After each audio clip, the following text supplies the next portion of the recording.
Richard Schell is a man who wants to win you over, and in so doing to help you win others over yourself. He's the director of the Executive Negotiation Workshop at the Wharton School and the author of a couple books about persuading people to see things your way. His latest book, The Art of Woo, is about a business all of us are in one way or another, selling ideas. Thanks for joining us, Richard. Eric, my pleasure. There have been lots of books about persuading, from getting to yes to getting your way. What makes The Art of Woo different? The book actually came from our negotiation work, and what we discovered was that over 50% of people who come to negotiation courses are really trying to solve problems internally within organizations. So the book is directed specifically at how to be effective in persuading people within a complex organization. And there really hasn't been a book about that. I was struck by the book's emphasis on character as one of the keys to being persuasive. Now, there are lots of people with very little character who can be very persuasive. Why do you think character is key? Well, character is key because, in our opinion, my co-author and I, Mario Musa, had a certain sense of responsibility. Persuasion tools are a little like nuclear power. They can be used for good or for evil. And we wanted to make sure that we wrote a book that would help people use them for good. But con artists, Bernie Madoff, are just as, in fact, in many cases, some of the master persuaders are con artists. So the tools themselves are neutral. They can be used for many purposes. And we wanted to make sure that the people who used our book got at least our opinion that they ought to be used for good. All right, I'm going to name a few prominent people, and I'd like you to give them a review, if you would, okay, as to how effective they are along the lines of The Art of Woo. Sure. Okay, let's start with President Obama. Well, that one's easy. President Obama is a master. He's a woo master.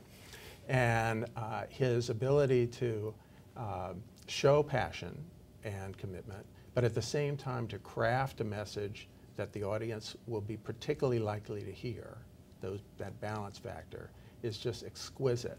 Now, of course, he has a lot of people working for him that help him to craft that message, but I think he was a born persuader in this way.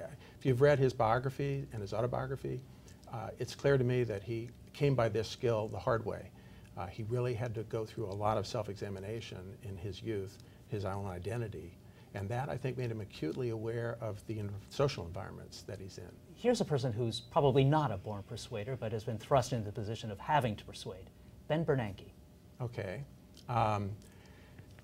There's two extremes in persuasion. There are people who are too focused on their audience, kind of slick Willie type people, and then there are people who are totally unaware of their audience, and they are kind of curmudgeons.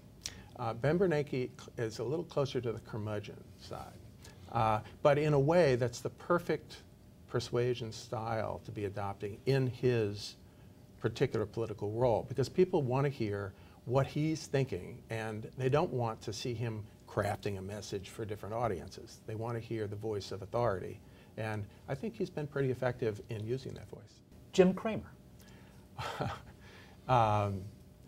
We have a type of person we profile in the book called the driver. And the driver is a combination of extreme extroversion and extreme self-orientation. And I think Jim Cramer is about as far toward a driver as you can get. Andy Grove is another person that was like that. Very, very loud, very, very self-oriented. You know exactly where he's coming from and what he's saying, but you have to do all the adjusting. All right, good. Do you have a character called the Terminator?